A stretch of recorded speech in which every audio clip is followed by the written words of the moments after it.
오늘은 마가복음 말씀을 같이 보시겠습니다. 마가복음 12장 28절에서 34절입니다. 마가복음 12장 28절에서 34절. 이 본문을 통해서 저는 사랑하라라는 제목으로 말씀을 나누려고 합니다. 사점 랑점 하점 라인데요. 무슨 의미인지 아시겠죠? 네, 강조하는 겁니다.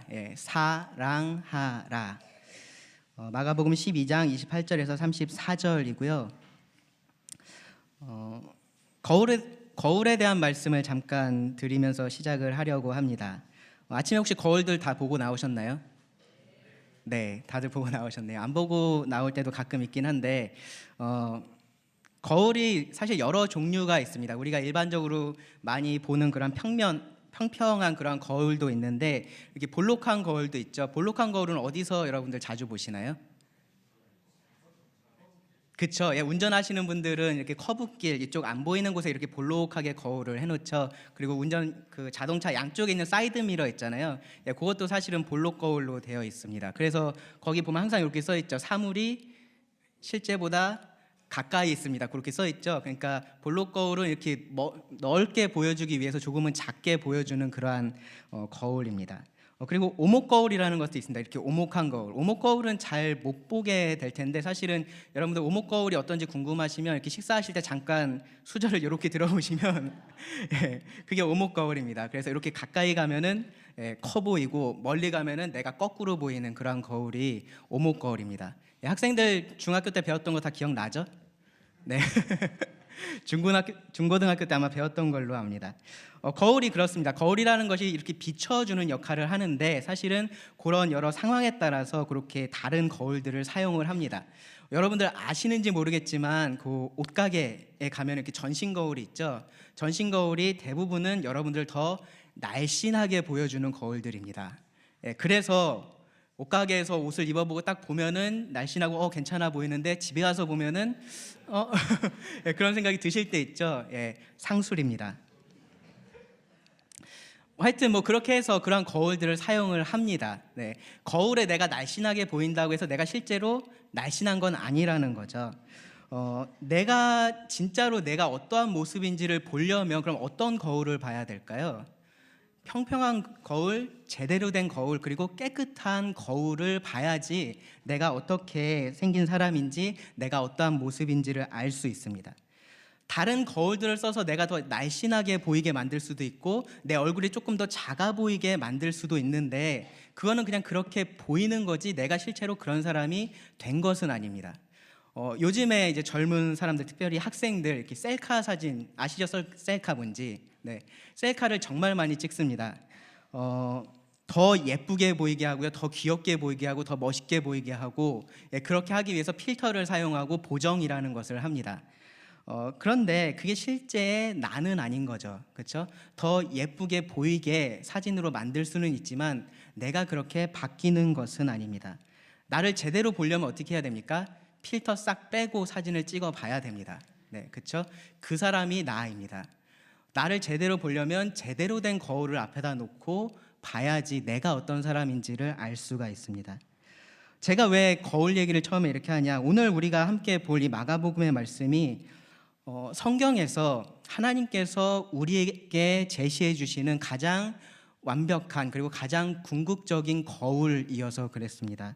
그래서 오늘 이 거울을 통해서 우리가 우리 자신을 좀 돌아보기를 원합니다. 이 거울은 우리를 정말로 가감 없이 비춰줍니다.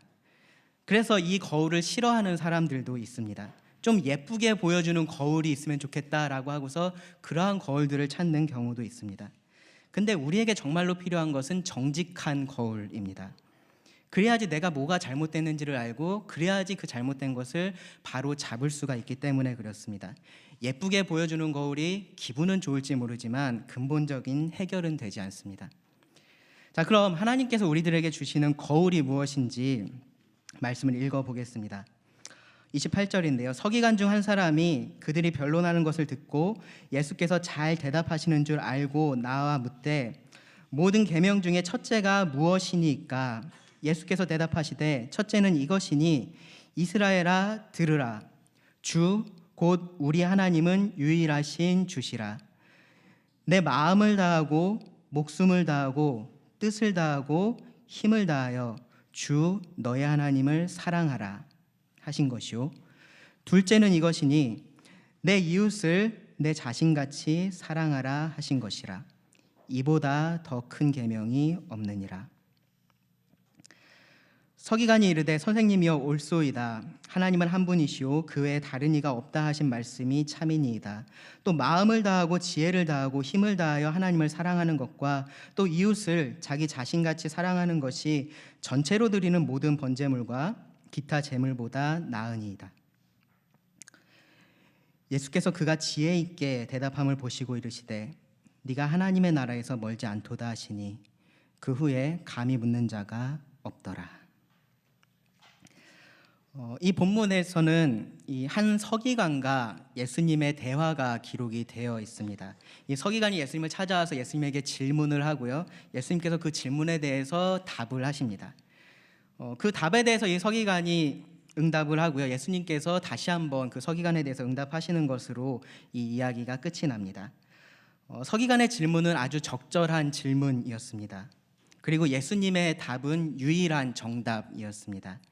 그리고 이 서기관의 응답과 예수님의 응답은 아주 정직한 것이었습니다. 자, 말씀을 살펴보겠습니다. 첫 번째로 적절한 질문, 이 서기관이 던졌던 적절한 질문인데요. 지금 이 상황이 벌어진 그런 배경은 무엇이냐면 예수님께서 이제 십자가를 앞두고 예루살렘에 도착을 하셔서 성전 안에 계신 그러한 상황입니다. 그런 예수님을 책잡아서 죽이기 위해서 이 유대인의 종교 지도자들이 모여서 계획을 세우고 예수님 앞에 나와서 질문을 하면서 논쟁을 하고 있었습니다. 제일 먼저 찾아왔던 사람들은 어떤 사람이었냐면 이 바리새인과 헤롯당 중에서 뽑힌 사람이 와서 예수님에게 물어봤습니다. 가이사, 그 당시의 황제인데 그 가이사에게 세금을 바치는 것이 옳습니까? 옳지 않습니까? 라고 물었습니다. 이 사람들 생각에는 정말로 기가 막힌 질문을 찾아냈다라고 생각을 했을 겁니다.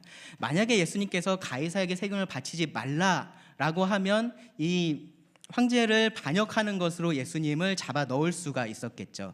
만약에 예수님이 가이사에게 세금을 바쳐야 한다라고 하면 이 당시에 있었던 그 유대인들의 그러한 감정에는 반하는 것이었기 때문에 반대로 그것을 가지고 예수님을 나쁘게 부정적으로 몰고 갈 수 있는 그러한 아주 좋은 질문이었습니다.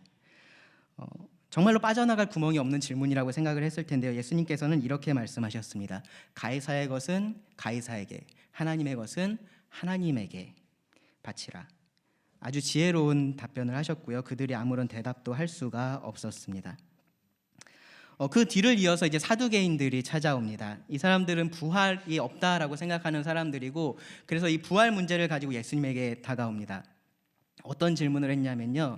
만약에 부활이 있다면 이 대를 잇기 위해서 여러 남자와 결혼을 한 이 여자는 부활한 다음에 누구의 아내가 되겠느냐라는 것입니다. 정말로 생각해 보면은 그래? 그럼 어떻게 되는 거지? 우리 입장에서 그렇게 생각할 수 있는 충분한 그러한 좋은 질문입니다. 부활 때에 이 사람은 누구의 아내가 되겠냐? 예수님께서 뭐라 그러셨냐면은 부활 때에는 아무도 부부관계에 있지 않으니까 그런 것은 전혀 문제가 되지 않는다라고 대답을 하십니다. 너희가 성경도 제대로 모르고 하나님도 제대로 몰라서 지금 오해하고 있는 거다라고 말씀을 하셨습니다. 그리고 거기서 한 걸음 더 나아가서 왜 부활이라는 것이 있어야만 하는지에 대해서도 말씀을 하시는데요. 이 하나님은 죽은 자들의 하나님이 아니라 살아있는 자들의 하나님이시기 때문에 이 죽은 자들은 반드시 부활해서 다시 살아나야 한다라고 말씀을 하십니다. 자, 여기까지 이 두 가지 질문을 이 종교 지도자들이 머리를 짜내서 예수님에게 가져왔습니다. 전혀 의미 없는 질문들은 아니었습니다. 그런데 생각해 보면은 굉장히 아쉬운 부분이 있습니다. 뭐냐면요, 만약에 여러분이 뭐 우리나라의 대통령이 됐든 아니면 굉장히 어떤 분야에 영향력이 있고 전문가 그런 사람을 만나서 단 하나의 질문을 할 수 있는 그러한 상황에 있다라고 한번 생각을 해보십시오. 만약에 그렇다면 여러분들 그 사람에게 어떤 질문을 하시겠습니까? 오늘 식사하셨나요? 라고 잠깐 물어봤다가 한 질문 하나 끝 하고서 질문을 못 하게 되면 여러분 어떤 마음이 들 것 같으십니까? 뭐 무슨 과일을 좋아하는지 뭐 그런 것들을 물어볼까요? 아니겠죠.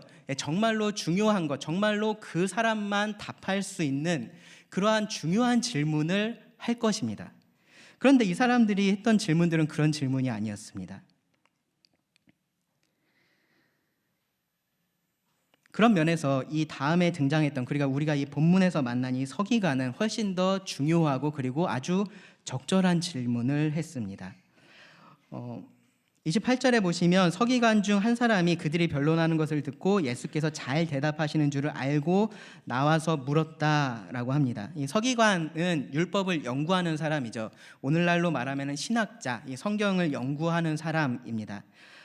마태 기록에 따르면요, 마태복음에 보면은 이 서기관은 바리새인 중에 있었던 사람입니다. 그리고 그 중에 대표로서 지금 예수님 앞에 나와서 예수님에게 질문을 하고 있습니다.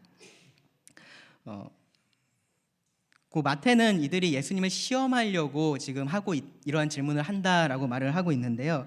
근데 이 뒤에 보시면 이 서기관은, 그러니까 그 바리새인 중에 대표로서 나와서 질문을 하고 있고, 그리고 그 바리새인들은 지금 예수님을 시험하려는 의도로서 이러한 질문을 하고 있지만, 이 서기관은 조금은 다른 생각을 가지고서 예수님에게 나왔던 것 같습니다. 단지 예수님을 책잡고 시험하고 넘어뜨리려고 예수님에게 나왔던 것은 아닙니다.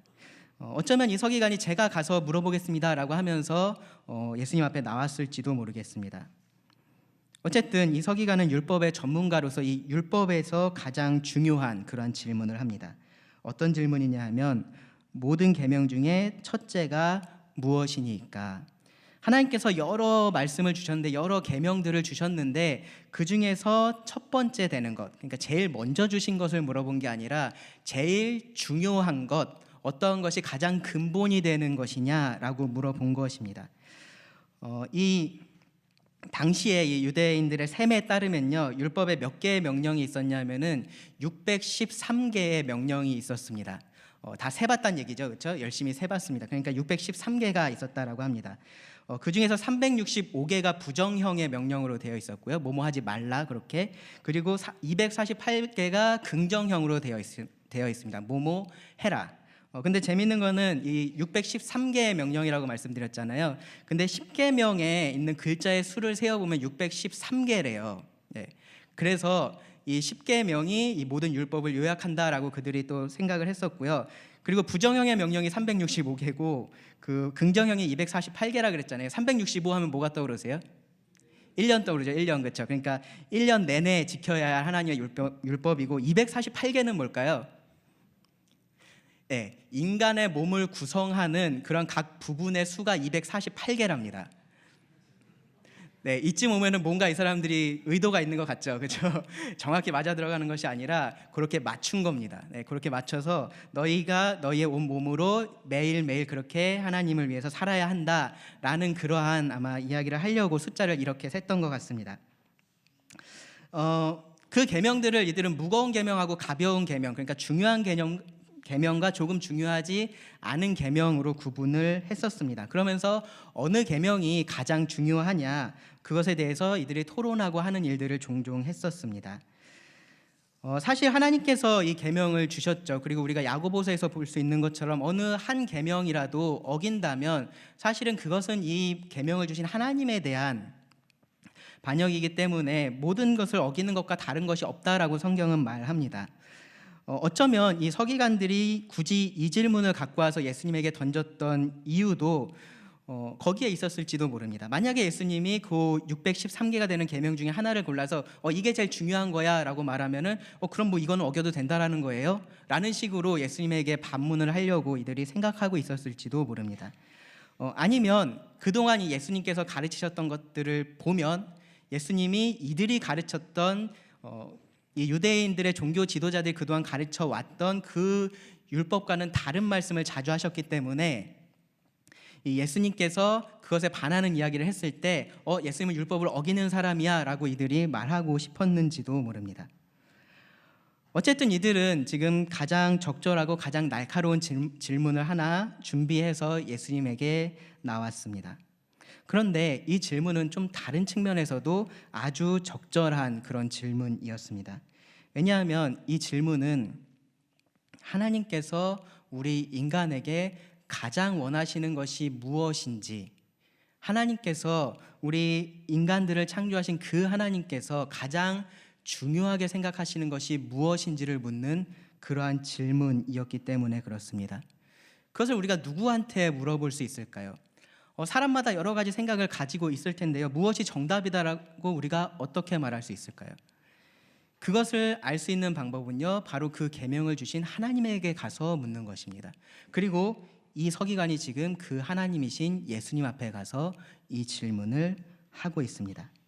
가장 적절하고 가장 필요한 그러한 질문입니다.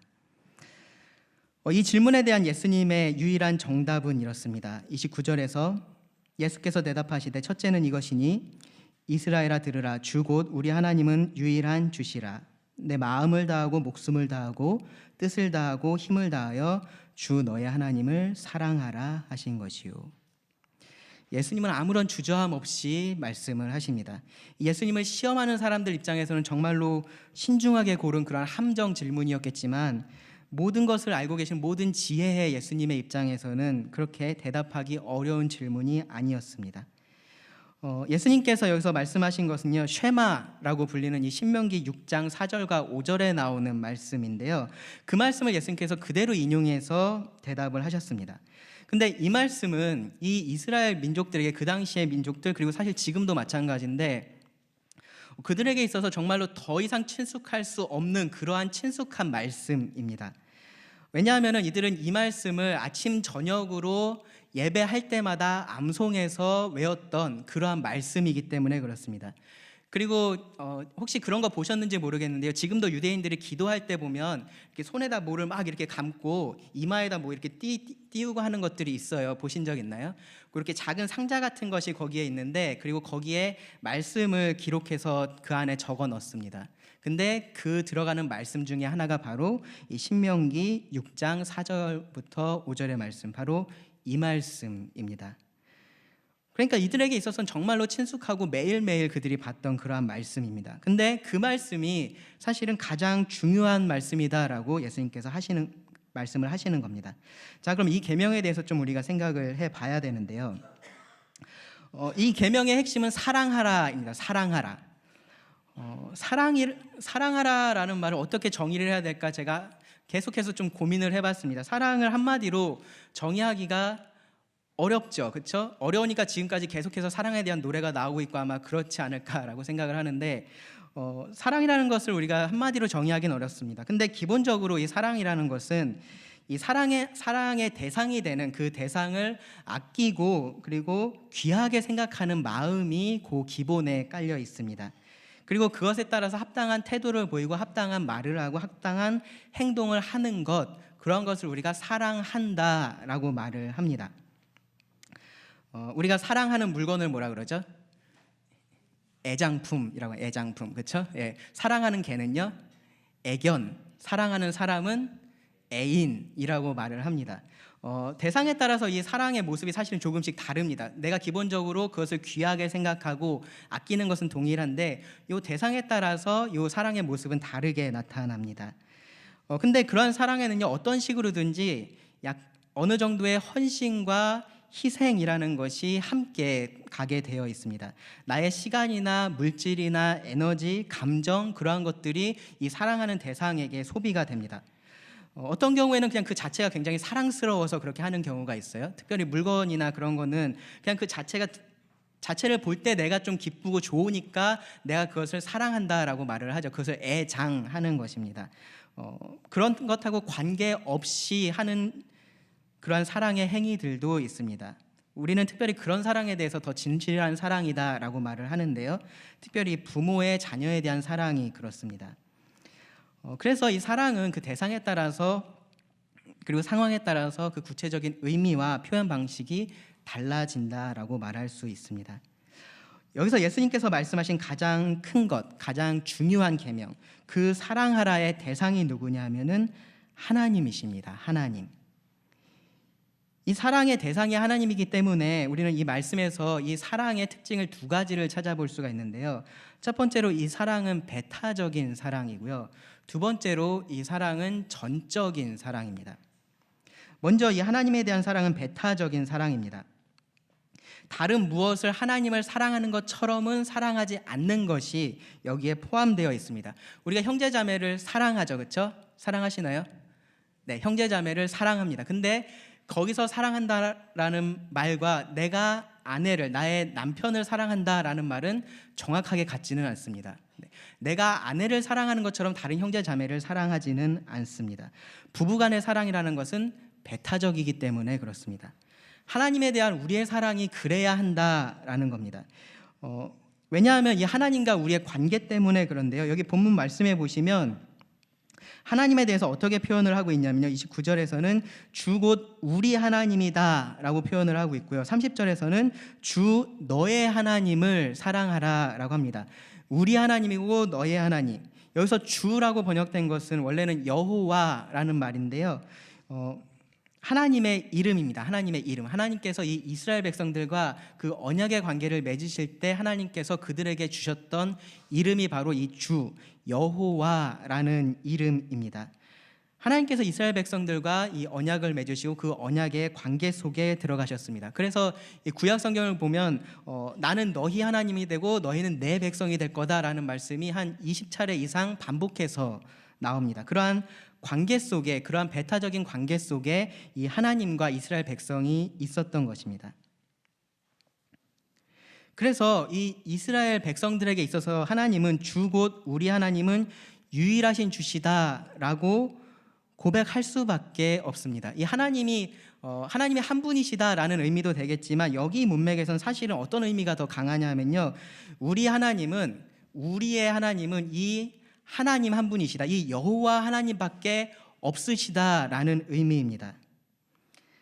모세가 이 말을 할 때 당시 이스라엘 백성들은 여러 많은 신들을 섬기고 있는 그러한 문화 속에 있었던 사람들입니다. 그래서 그 사람들한테 하나님 사랑해, 너희가 하나님 섬겨라고 말하면 그 사람들은 그래 그럴게 라고 그냥 쉽게 말할 수 있는 그런 상황이었습니다. 왜냐하면 이미 많은 신들을 섬기고 있기 때문에 거기에 그냥 하나님 하나 더 얹어놓으면 되는 건 거죠. 내가 산의 신을 섬기고 있고 바다의 신을 섬기고 있는데 뭐 하나님은 뭐에 좋대? 약간 그런 거예요. 그래서 그 하나님은 거기에 놓고서 이 하나님을 같이 섬길 수 있는 그러한 문화 속에서 이들이 살고 있었던 겁니다. 그래서 심지어 여호수아가 죽을 때도 그 마지막으로 그들에게 했던 말이 뭐냐면은 너희가 하나님만 섬겨야 된다였습니다. 하나님만 섬겨야 된다. 다른 신들을 버리고 하나님만 섬겨야 된다. 그 얘기를 계속해서 합니다. 되게 답답할 정도로 반복해서 그 얘기를 합니다. 왜 그러냐면 이 사람들은 하나님을 사랑한다라고 말하고 하나님을 섬긴다라고 말하면서 그 하나님을 다른 신들과 같이 섬길 수 있다라고 생각을 하고 있었기 때문에 그렇습니다. 그래서 여기서 이 계명의 첫 번째 이 주 곧 우리 하나님은 유일하신 주시다. 우리의 하나님은 이 하나님 한 분밖에 없으시다라는 말이 그들에게 있어서는 정말로 중요한 개념입니다. 그리고 우리들에게 있어서도 마찬가지입니다. 이 하나님만이 유일한 참 하나님이시고요. 이 하나님만이 이 세상을 창조하신 유일한 창조주이시고 우리를 구원하신 유일한 구원자가 되시기 때문에 그렇습니다. 성경에서 말하고 있는 이 하나님 외에 어떤 존재도 이 사랑의 대상이 될 수는 없습니다. 여러분들이 다른 의미에서의 사랑을 가지고 다른 대상들을 사랑할 수 있지만 이 하나님을 사랑하는 이 사랑으로 다른 것들을 동일하게 사랑할 수는 없습니다. 하나님을 거절하지는 않는데 다른 많은 신들 중에 하나로서 인정하는 것, 그것은 하나님에 대한 나의 호의가 아니고요. 하나님에 대한 모욕입니다. 하나님은 유일하신 분이십니다. 피조물의 유일한 창조주이시고요. 우리의 유일한 구원자이시고 유일한 아버지이시기 때문에 그렇습니다. 그래서 하나님은 우리가 오직 이 하나님만을 사랑해야 한다라고 명하십니다. 이 하나님에 대한 사랑은 배타적인 사랑이 되어야 합니다. 그리고 두 번째로요. 이 사랑은요. 전적인 사랑입니다. 전적인 사랑. 이 앞에 말씀드린 특징하고도 사실 연결이 되어 있는데 이 하나님만을 사랑하는데 부분적으로만 사랑할 수는 없습니다. 30절 말씀에서 내 마음을 다하고 목숨을 다하고 뜻을 다하고 힘을 다하여 주 너의 하나님을 사랑하라. 여기 마음과 목숨과 뜻과 힘이 언급이 되면서 그것으로 거기로부터 너희가 이 하나님을 사랑해야 한다라고 말합니다. 요 각자가 사실 강조하는 부분들이 있는데요. 근데 의미상으로는 사실은 겹치는 부분이 더 많습니다. 우리의 생각과 우리의 판단과 우리의 결정, 우리의 감정, 우리의 의지, 그리고 우리가 가진 모든 힘, 그러한 것들이 이 단어들 안에 포함이 되어 있습니다. 예수님은 지금 여기서 구분하려고 하시는 것이 아닙니다. 여기서 강조되고 있는 것이 무엇인 것 같으세요? 다하고입니다. 다하고. 내 마음을 다하고, 목숨을 다하고, 뜻을 다하고, 힘을 다하고, 모두에 있습니다. 모두에. 우리의 생각의 전부, 우리의 감정의 전부, 우리의 의지의 전부, 우리 능력의 전부, 그 모든 것에서 이 하나님에 대한 사랑이 흘러나와야 한다라는 것이 지금 여기서 예수님께서 하고 계시는 말씀입니다. 단지 지식적인 사랑, 단지 감정적인 사랑, 단지 의지적인 사랑, 혹은 겉으로만 드러나는 그러한 사랑은 여기서 말하고 있는 사랑이 아닙니다. 어떤 그리스도인들은요, 이 하나님을 사랑하는 것은 감정하고는 전혀 상관없다라고 합니다. 감정하고는 전혀 상관없고 의지적으로 하나님에게 순종하는 것이 중요하다라고 말을 합니다. 물론 의지적으로 순종하는 것이 중요합니다. 그런데 이러한 하나님에 대한 감정이 전혀 없이 그렇게 하는 그것은 오히려 또 하나님께서 좋아하시는 것이 아닙니다. 그러한 사랑이 진정한 사랑이 아닙니다. 반대로 다른 거는 다 배제하고 감정만 있으면 충분하다라고 말하는 사람도 있습니다. 나 하나님 사랑하니까 나는 뭐를 하든지 하나님을 사랑하는 거야 라고 말하는 사람도 있습니다. 그런데 그러한 사랑도 여기서 말하고 있는 사랑은 아닙니다. 지식이 없는 사랑도 사랑은 아닙니다. 우리가 하나님을 아는 만큼 더 하나님을 사랑할 수 있습니다. 내가 가진 모든 것으로 하나님을 사랑해야 합니다. 내가 갖고 있는 그 모든 것에서 하나님에 대한 사랑이 계속해서 흘러나와야 합니다. 나의 모든 것에서 하나님에 대한 사랑이 흘러나와야 합니다. 감정의 일부, 의지의 일부, 생각의 일부, 능력의 일부, 그런 것들로 하나님을 사랑한다고 해서 충분하지 않은 것입니다. 이 정도면 충분히 내가 하나님 사랑한 것 같고, 내가 뭐 일주일 중에서 한 이 정도는 하나님 충분히 사랑했으니까 이제는 좀 내가 원하는 거 해야겠다, 그렇게 생각할 수 없다라는 겁니다. 우리가 그렇게 하나님을 사랑하게 창조가 되었고요, 그렇기 때문에 하나님께서 우리들에게 원하시는, 우리에게 명하시는 그 사랑도 그러한 사랑입니다. 전적인 사랑입니다. 이것이 예수님께서 말씀하신 가장 큰 계명입니다. 배타적인 사랑, 전적인 사랑. 지금 이 시점에서 어떤 생각이 드실지 모르겠습니다. 잠시 어떤 생각이 드시든지 그 생각은 잠시 내려놓으시고 일단 다음 말씀으로 넘어가서 말씀을 계속 좀 보겠습니다. 예수님은 여기서 말씀을 끝내실 수도 있었습니다. 이 하나님을 너희가 너희의 모든 것으로 사랑해야 한다라는 이것으로 이 가장 큰 계명에 대해서 말씀을 끝내실 수도 있었는데 그렇게 하지 않으시고요, 둘째를 말씀하십니다. 둘째. 그리고 이 둘을 합해서 이보다 더 큰 계명이 없다라고 하시면서 이 두 가지를 연결을 시키시는데요, 이 두 번째가 뭐냐 하면 31절에서 둘째는 이것이니 내 이웃을 내 자신같이 사랑하라 하신 것이요, 이보다 더 큰 계명은 없느니라. 이 둘째 계명도 마찬가지로 사랑하라라는 겁니다. 사랑하라. 근데 대상이 달라졌습니다. 하나님이 아닌 이웃을 사랑하라입니다. 예수님께서 하신 말씀과 가장 유사한 말씀이 레위기 19장 18절에 기록이 되어 있는데요, 뭐라고 말했냐면은 원수를 갚지 말며 동포를 원망하지 말며 내 이웃 사랑하기를 내 자신과 같이 사랑하라. 나는 여호와이니라. 이 말씀을 보면 여기서 말하는 이웃은 아마 이스라엘 백성들로 이들이 충분히 생각할 수 있을 겁니다. 근데 이 율법에서도 그렇게 이 사랑이 제한되진 않는데요, 그 이어지는 레위기 19장 33절과 34절에 보시면 이렇게 말합니다. 거류민이, 이방인입니다. 그곳에 거하는 이방인, 유대인이 아닌 사람들, 거류민이 너희의 땅에 거류하여 함께 있거든 너희는 그를 학대하지 말고 너희와 함께 있는 거류민을 너희 중에 나은 자 같이 여기며 자기같이 사랑하라. 이방인들도 자기처럼 사랑해라 라고 동일한 명령이 율법에서 주어져 있습니다. 그래서 이 율법에서도 사실은 이 이웃을 사랑하라는 것을 이 유대인들에게만 한정지어서 말하고 있지는 않습니다. 특별히 이웃의 개념에 대해서 예수님께서 하신 말씀이 있죠. 선한 사마리아인의 비유를 통해서 말씀을 하셨죠. 이웃은 어떤 사람이냐 하면 우리 옆집에 사는 사람이 아니라 누구든지 하나님께서 내 옆에 둔 그 사람이 바로 우리의 이웃입니다. 그 이웃을 사랑하라라는 겁니다. 근데 그 방법에 대해서 이렇게 말씀을 하셨습니다.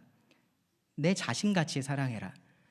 네가 너를 사랑하는 것처럼 네가 너를 사랑하는 그 방법으로 너의 이웃을 사랑해야 한다. 너의 옆에 있는 그 사람을 사랑해야 한다라는 것입니다. 우리가 우리를 얼마나 사랑할까요? 여러분은 여러분 스스로를 얼마나 사랑하십니까?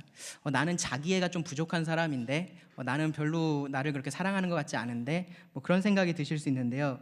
여러분이 여러분 얼마나 사랑하시는지 잘 생각해 보시기 바랍니다. 여러분이 누구를 제일 많이 먹이고 누구를 제일 많이 입히고 누구를 제일 많이 재우고 있습니까? 네, 여러분 자신에 대해서 그렇게 하고 있습니다. 원하는 것은 그것이 무엇이든지 주려고 하고요. 그것이 무엇이든지 그 이상을 주고 싶어하는 그 존재가 바로 나입니다. 뭐든지 다 이해해 주려고 합니다. 객관적으로 봤을 땐 분명히 잘못한 것이라는 것을 아는데도 계속해서 끊임없이 이해해 주려고 하는 그 대상, 아무런 조건 없이 그렇게 하려고 하는 대상이 바로 나입니다. 그런 게 없으면 그렇게 이해할 만한 이유를 집요할 만큼 찾아내는 것이 우리들입니다. 다른 사람이 비난하고 공격하면은 자연스럽게 나를 보호하고 방어하는 일들을 합니다. 우리가 우리 자신에 대해서 그렇게 합니다. 우리가 우리를 그렇게 사랑합니다. 아무런 노력을 하지 않아도 우리는 그렇게 우리 자신을 사랑합니다. 그 사랑의 대상을 네가 아니라 다른 사람을 둬라라는 것이 이 두 번째 계명입니다. 예수님은 이렇게도 말씀을 하셨습니다. 누가복음 6장 31절에서 남에게 대접을 받고자 하는 대로 너희도 남을 대접하라. 내 자신처럼 다른 사람을 사랑하는 것, 그렇게 그 방법이 어렵지는 않습니다. 뭐냐 하면 다른 사람이 나에게 해줬으면 하는 그것들을 여러분들이 그 사람들에게 해주시면 됩니다. 예수님께서 주셨던 그 사마리아인의 비유가 이것의 가장 확실한 예가 됩니다. 한 사람이 강도를 만나서 거의 죽게 됐죠. 거의 죽게 된 그 상황에서 제사장과 레위인이 그 사람들을 그냥 지나쳐서 갔습니다. 근데 그 길을 가던 한 사마리아인이 이 강도 만나서 거의 죽게 된 그 사람을 보고 어떻게 했냐면은 자기가 가진 것을 가지고 이 사람을 치료해 주고요. 그리고 이 사람을 주막으로 데려가서 뭐 오늘날로 치면은 병원입니다. 병원으로 데려가서 치료를 받을 수 있게 해주고 돈이 더 들면 자기가 다 그 나머지 돈을 지불하겠다라고 말을 했습니다. 참 아름다운 모습인데 한편으로 생각해 보면 뭐 그렇게까지 할 필요가 있나라는 생각이 들 수도 있습니다. 그런데 만약에 그 강도 만난 사람이 나라면 그 선한 사마리아인이 나에게 어떻게 해주기를 우리가 바랄까요? 충분히 그렇게 해줬으면 하는 마음이 우리들에게 있을 것입니다. 이 선한 사마리아인이 그렇게 이 강도 만난 자를 대했습니다. 그렇게 사랑하라는 겁니다. 이것이 예수님께서 말씀하신 이웃 사랑입니다. 정리하면요, 예수님께서 말씀하신 첫 번째 계명이라는 것, 가장 큰 계명이라는 것은 무엇이냐면은 내가 가진 모든 것의 모든 것으로 하나님을 사랑하고 그리고 나 자신을 사랑하는 것처럼 이웃을 사랑하는 것입니다. 이것들보다 더 큰 계명이 없다라고 예수님께서 말씀하십니다. 첫 번째, 두 번째 말씀을 하시긴 하셨는데 사실은 그것이 분리되어 있거나 독립되어 있는 것이 아니라 그 두 가지가 함께 있는 것들입니다. 왜 그러냐면요, 여러분 가만히 생각해 보세요. 하나님에 대한 사랑은 배타적이고 전적인 사랑이라고 했습니다. 그런데 그 사랑으로 동일하게 이웃을 사랑한다라는 것은 말이 안 되죠. 이 이웃을 사랑한다는 것이 하나님을 사랑하는 그 사랑 안에 있어야지 말이 되는 겁니다. 유일하신 하나님을 사랑하는 그 사랑은 이웃에 대한 사랑으로서 드러나는 것이 정상입니다. 그래서 요한 사도가 이렇게 정리를 했는데요. 요한일서 4장 20절에서 22절에 보시면 누구든지 하나님을 사랑하노라 하고 그 형제를 미워하면 이는 거짓말하는 자니 보는 바 그 형제를 사랑하지 아니하는 자는 보지 못하는 바 하나님을 사랑할 수 없느니라. 우리가 이 계명을 주께 받았나니 하나님을 사랑하는 자는 또한 그 형제를 사랑할지니라. 이 이웃 사랑이라는 것이 하나님을 사랑하는 것 안에 포함이 되어 있습니다. 그리고 만약에 그렇다면 예수님께서 굳이 이 두 번째를 말씀하지 않으셔도 되는데 예수님은 굳이 이 두 번째를 말씀하셨습니다. 그 이유가 여기에 있습니다. 하나님 사랑과 이웃 사랑은 마치 믿음과 행함의 관계와 유사합니다. 믿음은 보이지 않기 때문에 우리는 쉽게 나는 믿음이 있어 라고 말을 할 수 있습니다. 그런데 그 믿음이 있다라는 것을 우리가 어떻게 알 수 있습니까? 그 사람의 삶을 보고 그 사람의 행동을 보고 알 수 있습니다. 그것이 그 사람의 믿음을 보여주기 때문에 그렇습니다. 나는 하나님 사랑해 라고 우리는 쉽게 말할 수 있습니다. 왜냐하면 하나님은 보이지 않으시기 때문에 그렇습니다. 하나님 사랑한다라고 말할 수 있습니다. 하지만 그 사람이 그 이웃을, 그 형제를, 그 아내를, 그 남편을, 그 직장의 동료를 어떻게 사랑하는지를 보면 그 사람이 정말로 하나님을 사랑하는지 아는지를 우리가 알 수 있습니다. 이웃만 사랑한다고 하나님을 사랑한다라는 것은 아닙니다. 하지만 정말로 하나님을 사랑하는 사람은 이웃을 그렇게 사랑하는 것으로 드러납니다. 예수님의 이 말씀을 듣고 있었던 이 유대인들은요, 매일 아침 저녁으로 계속해서 여기서 예수님께서 말씀하신 이 가장 큰 계명을 암송하고 그들 입 밖으로 말을 했었던 사람들입니다. 그러면서 자신들이 하나님을 사랑한다라고 생각을 했을 겁니다. 그렇게 아침 저녁으로 와서 하나님에게 사랑한다라고 말을 하고 있고, 그렇게 기도를 하고 있고, 그렇게 많은 것들을 하나님에게 드리고 있기 때문에 그들이 하나님을 사랑한다라고 생각을 했을 것입니다. 그런데 예수님은 너희가 정말로 하나님을 사랑하면 너희의 이웃도 진정으로 사랑해야 한다라고 여기서 지금 말씀을 하십니다. 그것이 가장 큰 계명입니다. 이 예수님의 말씀에 서기관이 반응을 합니다. 응답을 합니다. 32절에 보시면 서기관이 이르되 선생님이여 옳소이다. 이 처음에 예수님에게 나올 때부터 이 서기관은 예수님께서 대답을 잘 하신다라는 생각을 갖고 나왔는데요, 역시나 그 생각이 맞았던 겁니다. 예수님 정말로 맞습니다, 정말로 그 대답이 옳습니다라고 동의를 합니다. 번역하기에 따라서 어떻게도 번역할 수 있냐면 정말로 잘 말씀하셨습니다, 정말로 멋진 대답입니다 라고 이 서기관이 예수님에게 동의를 한 것입니다. 단지 지적으로 그것이 맞네요 라고 말을 한 게 아니라 그 스스로가 그것에 공감하고 있어서 이렇게 대답을 했습니다. 이 서기관을 가만히 생각해 보시면 정말로 정직하고 용감한 사람이었다, 담대한 사람이었다라는 것을 우리가 알 수 있습니다. 지금 예수님께서 하신 말씀에 대해서 그 사실을 정직하게 인정하고 있죠. 근데 그 상황을 가만히 생각해 보시기 바랍니다. 이 서기관이 예수님을 지금 혼자 밤 늦게 아무도 없을 때 개인적으로 찾아간 상황이 아닙니다. 지금 성전 한가운데 있습니다. 자신의 동료 바리새인들이 주변에 가득 둘러싸고 있고요, 이 대화에 귀를 기울이고 있는 그러한 상황입니다. 그들은 무엇이 중요하다라고 생각하고 있었던 사람들입니까? 그들은 하나님께 드려지는 그러한 제사가 중요하고, 그들은 하나님께 드리는 그러한 하루하루의 기도 그 자체가 중요하고 11조가 중요하고 그러한 것들이 중요하다라고 생각하는 그러한 사람들이었습니다. 그리고 그 모든 일의 가장 중심이 되는 장소, 바로 성전입니다. 그리고 그 장소에서 지금 이 서기관이 예수님과 대화를 하고 있었고요, 그 상황에서 이 사람이 이렇게 말을 한 겁니다. 33절에 하나님은 한 분이시오 그 외에 다른 이가 없다 하신 말씀이 참이니이다. 또 마음을 다하고 지혜를 다하고 힘을 다하여 하나님을 사랑하는 것과 또 이웃을 자기 자신같이 사랑하는 것이 전체로 드리는 모든 제물과 기타 제물보다 나으니이다. 이 하나님을 진심으로 사랑하고 이 이웃을 사랑하는 것, 그것이 다른 어떤 의식적으로 행하는 그러한 종교적인 행함보다, 그것의 절정인 이 제사보다 중요하다라고 말을 하는 겁니다. 번제물은 모든 것을 태워서 드리는 제사입니다. 기타 제물이라는 것은요, 일부를 태워서 드리고 그 나머지를 뭐 드린 사람이나 제사장이 다시 갖는 그러한 제사인데요. 그러니까 여기서 서기관이 말하는 것은 어떤 형태든 모든 형태의 그러한 제사보다 이것이 낫다라는 겁니다. 용기 있고 담대한 발언입니다. 그리고 정직한 발언입니다. 이러한 것들이 가장 중요하다라고 생각하는 그 사람들 속에서 그가 이러한 말을 합니다. 아마 서기관이 구약의 이 말씀을 생각했을지 모릅니다. 사무엘상 15장 22절에서 사무엘이 한 말인데요. 여호와께서 번제와 다른 제사를 그의 목소리를 청종하는 것을 좋아하심같이 좋아하시겠나이까. 순종이 제사보다 낫고 듣는 것이 수장의 기름보다 나으니.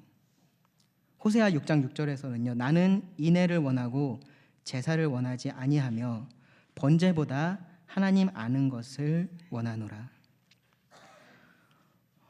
예수님께서 이 땅에 계실 때 가장 많은 책망을 받았던 사람들이 이 사람들이었습니다.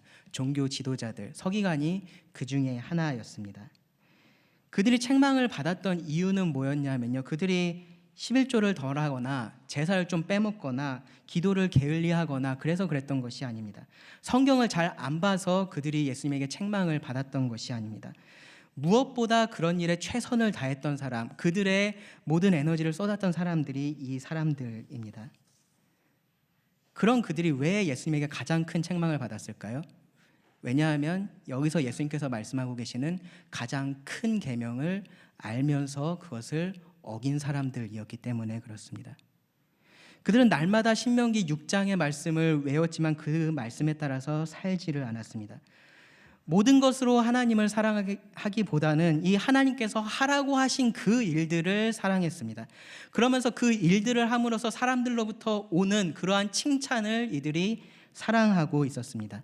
사회적인 약자인 과부를 돌아볼 그러한 책임이 이들에게 있었지만 이들은 그 과부의 재산을 삼키는 자들이 되었다라고 예수님은 말씀하십니다.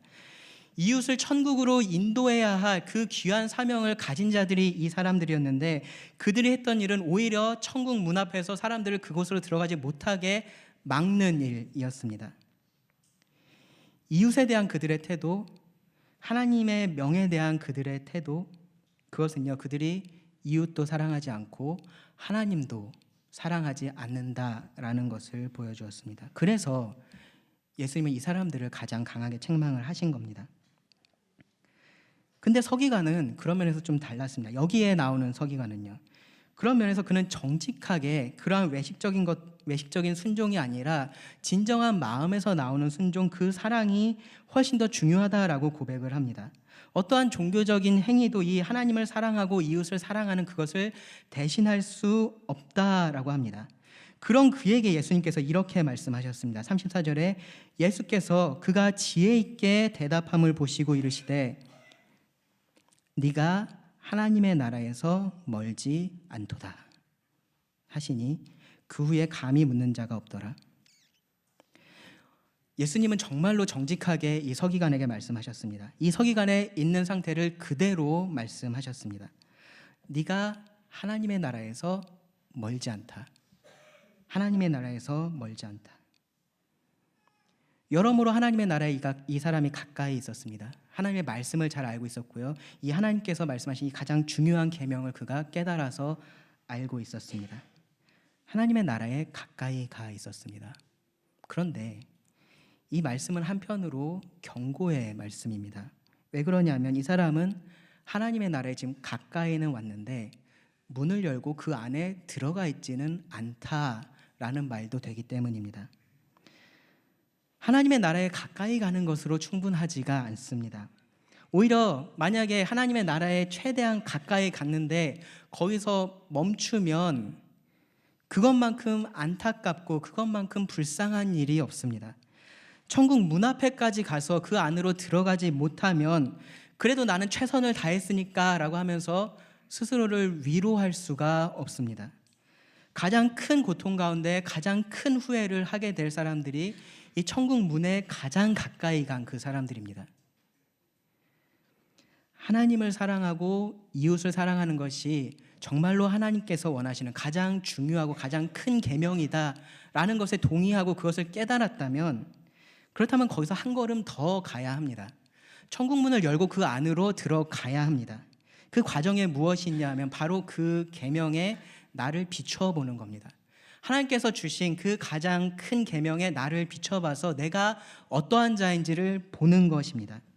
내가 그렇게 할 수 없는 자다라는 것을 인정하고 그러한 자들에게 은혜를 주시는 하나님 앞에 나와야지만 하나님 나라에 가까이 가는 것이 아니라 그 안에까지 들어갈 수가 있습니다. 여기 서기관이 그렇게 했는지는 모르겠습니다. 이 사람이 그렇게 할 수 있었기를 바랍니다. 근데 중요한 것은요, 더 중요한 것은 지금 이 말씀을 읽고 있는 우리들입니다. 그럼 우리들은 이 말씀 앞에서 어떻게 반응을 해야 될까요? 아마 말씀을 들으면서 이런 생각들이 계속 마음 한켠에서 있으셨을지 모릅니다. 사람이 어떻게 그렇게 살아? 사람이 어떻게 그렇게 살아? 사실입니다. 사실이 그렇습니다. 우리가 이렇게 살 수가 없습니다.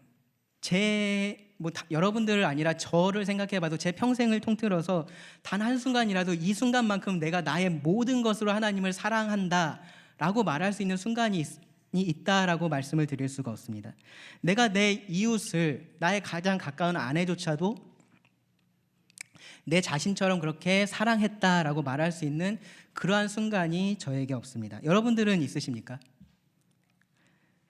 우리가 그렇게 할 수 없는 것은 사실입니다. 그럼 이 말씀은 하나님이 너네 이것 좀 보고 부끄러워해라, 너네 부담을 가져라, 그런 의도로 우리들에게 주셨을까요? 그렇지 않습니다. 제가 처음에 말씀드렸죠. 하나님께서 우리들에게 지금 무엇을 주고 계신 것입니까? 거울을 비춰주고 계신 것입니다. 정말로 흠이 없고 완벽한 거울을 우리 앞에 세워두고 계신 것입니다. 우리 모두가 이 하나님의 말씀의 거울 앞에 서 있습니다. 여러분, 무엇이 보이십니까? 어떤 분들은 이 거울 자체를 보려고 하는 분들이 계세요. 거울을 갖다 놓고 거울을 보라고 하니까 거울을 보는 거죠. 거울을 보니까 거울이 좀 잘 안 비치네, 여기에 뭐가 좀 묻었네, 그런 생각들을 하는 분들이 계세요. 걱정 마시기 바랍니다. 이 하나님의 거울은요, 완벽해서 아무런 흠이 없습니다. 정말로 정직하게 여러분들을 있는 모습 그대로 보여줍니다. 우리가 할 것은요, 이 거울 속에 비친 나를 보는 것입니다. 이 하나님의 말씀의 거울에 내가 지금 어떻게 비춰지고 있는지, 이 하나님의 말씀의 거울이 나의 어떠한 잘못을 지적하고 있는지 그것을 보는 것입니다. 여러분, 거울에 무엇이 보이십니까? 연약한 내가 보일 겁니다. 부족한 내가 보일 겁니다. 죄인인 내가 그 하나님의 말씀의 거울 앞에 보일 것입니다.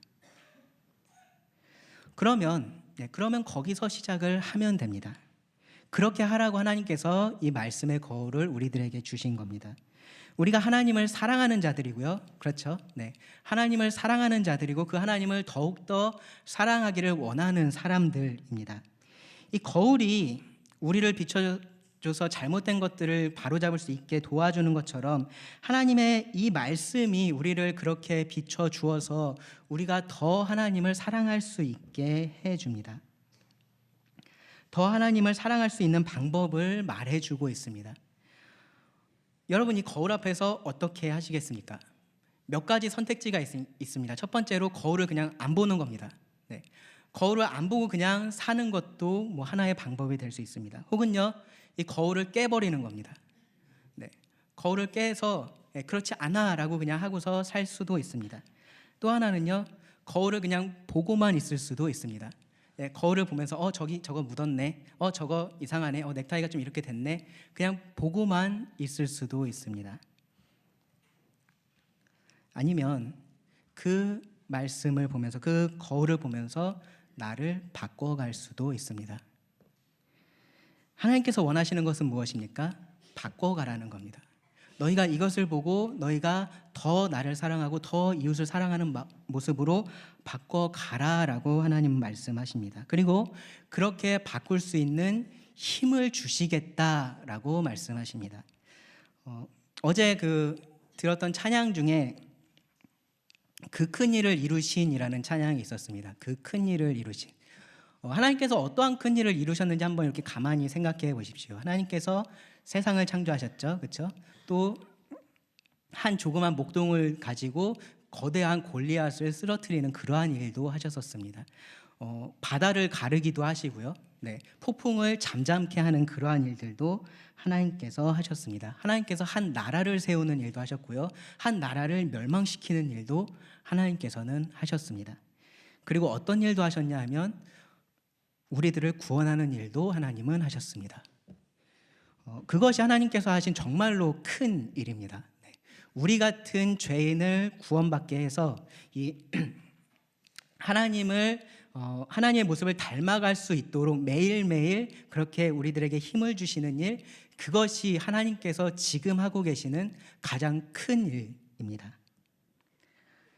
그 하나님을 믿고 사랑한다면 우리가 그렇게 할 수 있습니다. 그렇게 하나님을 더 사랑할 수 있습니다. 오늘 이 자리에 아직 이 하나님의 사랑을 모르시는 분들에게 마지막으로 한 말씀을 드리고 마치려고 합니다. 이 예수님께서 이 서기관에게 하셨던 이 마지막 말씀을 여러분들 가볍게 듣지 마시기 바랍니다. 하나님의 말씀을 듣고 그래 그렇겠지 그렇다라고 동의를 하면서 계속 그 자리에 머물러 있는 것은 하나님 나라에 가까이는 들어가는데 그 안으로 들어가지 않는 일입니다. 정말로 안타까운 일입니다. 정말로 최선을 다해서 가까이 가도 결국은 들어가지 않으면 아무런 소용이 없습니다. 이 하나님께서 주신 이 거울 앞에 여러분들을 비춰보시기 바랍니다. 그 안에 여러분들이 죄인으로 서 있다면, 그 하나님의 기준에 내가 이르지 못하고 있다라는 것을 여러분 깨닫게 된다면 이 하나님 앞에 나와서 죄인인 것을 고백하고 그 하나님의 자비를, 그 하나님의 은혜를 구하시기 바랍니다. 그때 하나님께서 여러분들을 이 흑암의 권세에서 사랑하는 아들의 나라로, 그 안으로 옮겨주실 겁니다. 기도하고 말씀을 드리겠습니다.